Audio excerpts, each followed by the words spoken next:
Hey everybody, it's Harry from Slap Your Daddy BBQ, the YouTube channel that teaches you how to master barbecue so you can spread barbecue love. In our continuing series cooking with the beef tallow wrap that you saw in episode 1, in coordination with Jeremy Yoder, who showed that idea on the internet. I talked to Jeremy and I'm continuing a series of experiments to see what technique, what methods will up your brisket game. In this episode, I'm going to show you how allowing for a dry brine at 2 days, 1 day, and 0 hour will affect the level of result you get in the brisket after you cook it. So this will allow you to adjust your recipes. For those of you who told me that you can't get enough flavor in the middle of your meat, the dry brine technique is a very effective one. I'm going to show you through this example how we do 3 different briskets with different brining durations to achieve a championship brisket result.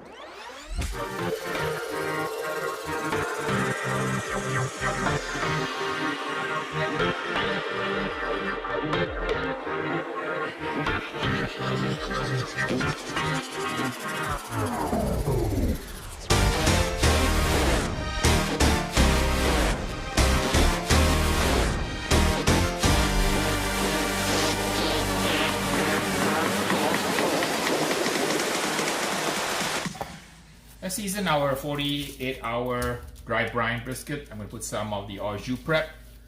This is how we supercharge flavors onto the meat. Kind of act as a smear. You can use Worcestershire, you can use mustard, but this works really well. You can get this from my co-packer, soupbase.com.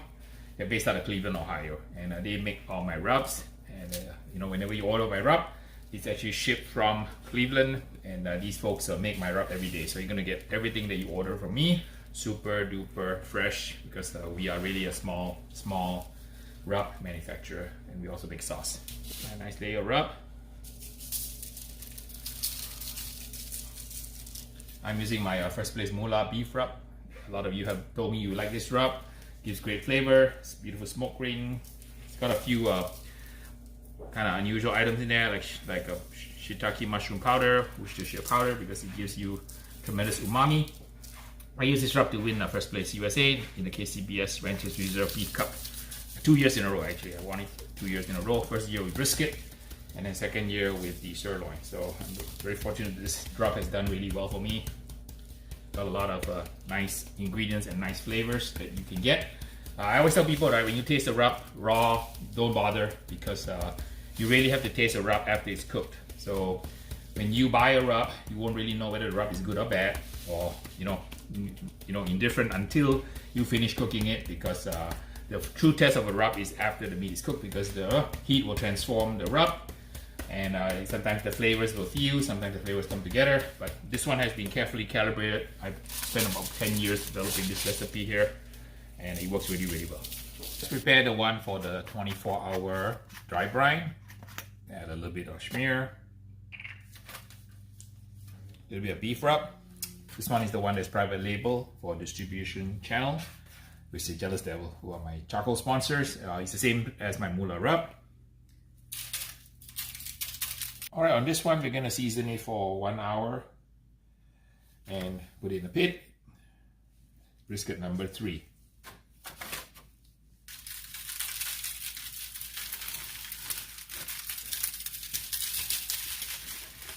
I brought my 1 hour, 24 hours, and 48-hour briskets over to my buddy's home.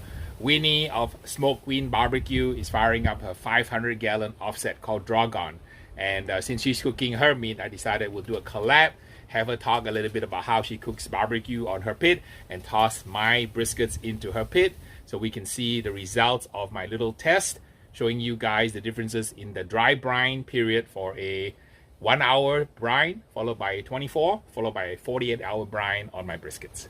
Now, Harry prepared 3 briskets to do our 1 hour test, 24-hour test, and 48-hour test. This one was rubbed an hour ago, and then this one was rubbed, this has 3 toothpicks, so this one was rubbed 48 hours ago. And I have one more down here with 2 toothpicks. This one was rubbed 24 hours ago. So we're gonna see if it makes a difference. I'm sure a lot of people are wondering, you know, should I season it or rub it the day before, the night before, 2 days before, or right before I put it in the cooker. So we will let you know how these 3 turn out. So we're about 200 degrees right now.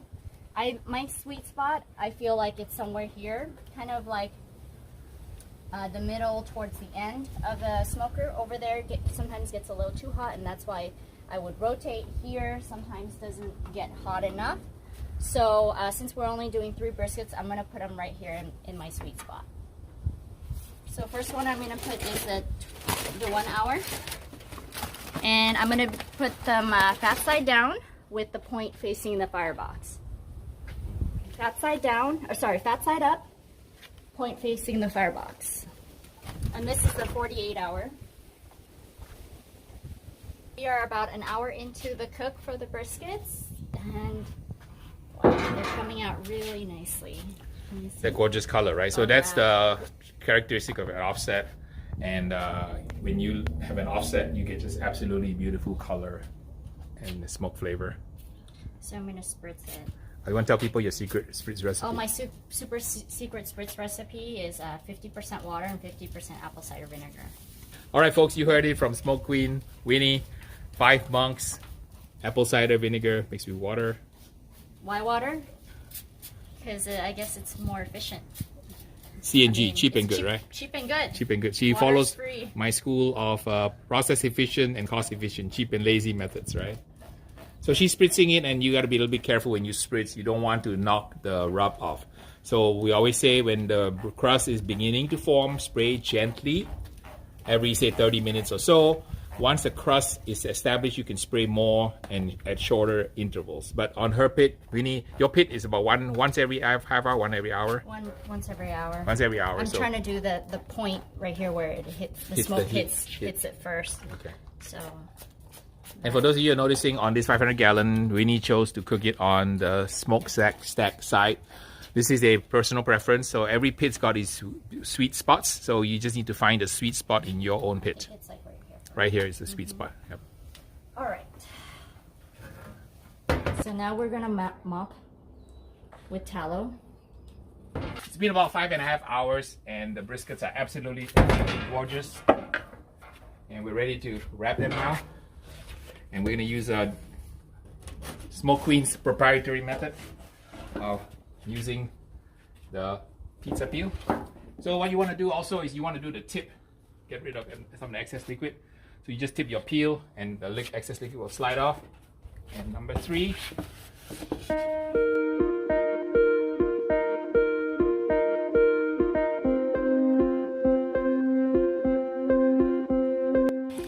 All right, we need to paint the outside of the paper with also some tallow. Make sure that we have a nice tallow seal on the briskets.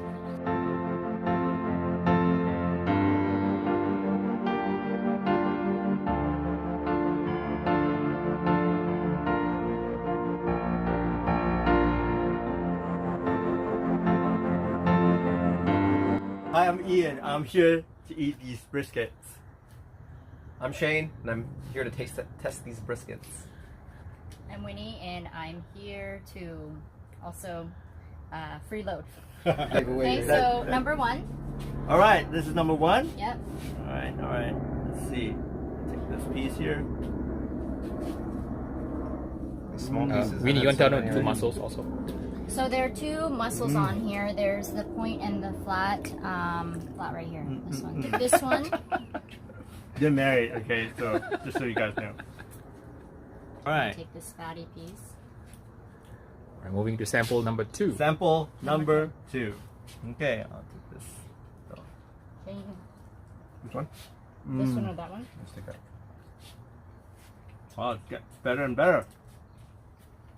There's definitely more smoke in this one, and softer.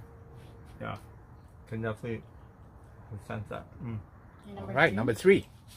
I actually don't like number 1, but no, that's just me. You're allowed to go back for seconds and thirds and fourths and fifths just to confirm your... This is just fat. I got this.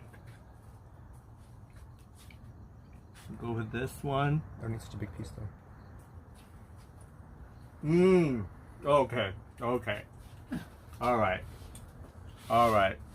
Oh, yeah. This is definitely king right here. These This one's way smoked. I can feel more flavor. Yeah.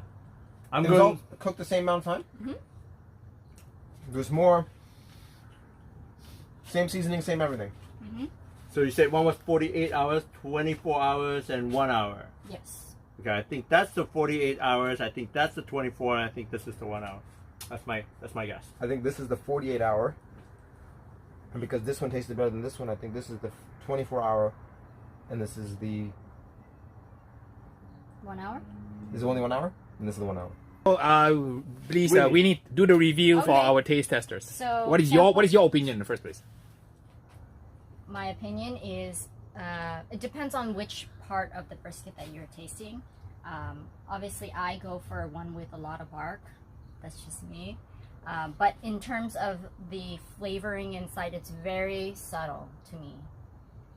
It's very hard to tell the difference. I mean, It's this very feels smokier. close. This is Uh-huh. you could yeah. I agree with you there. I think this one is 48 hour. But 48 then I hour. disagree with you here. So, sample number 1, this is a 1 hour rub. Oh. Number 2, Okay. 24 hours. And number 3, 48. Alright, Wow. you're the champion, my friend. Okay.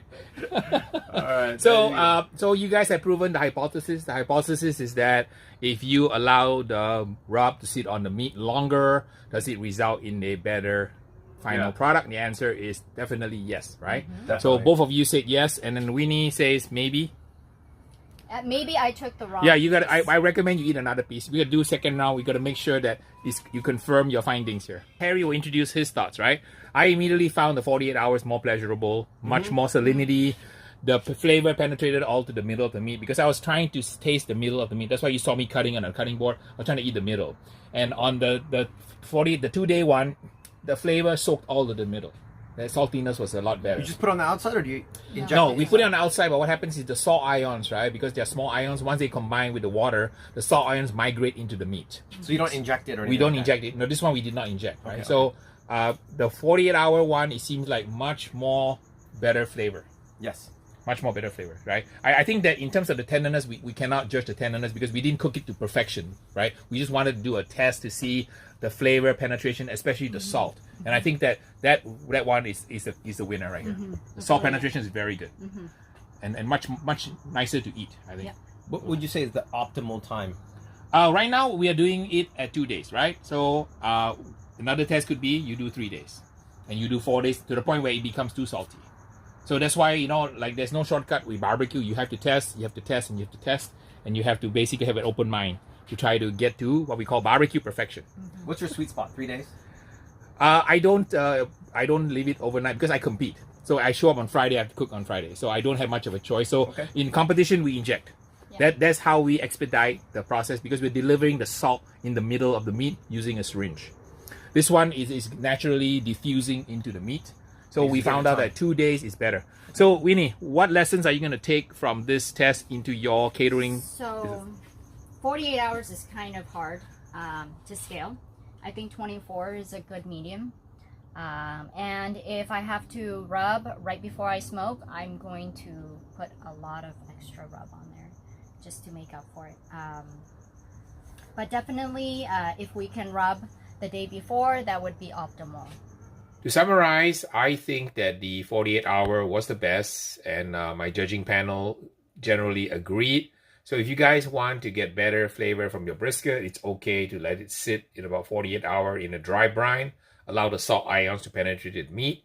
If you don't have time, 24 hours is better than nothing. But in future videos, I'm going to show you other methods using injection that we can use to expedite the process if you don't have time. But if you have time, putting your brisket aside for 48 hours in the refrigerator with the rub on will help ensure that the saltiness and the flavor penetrates to the middle of the brisket.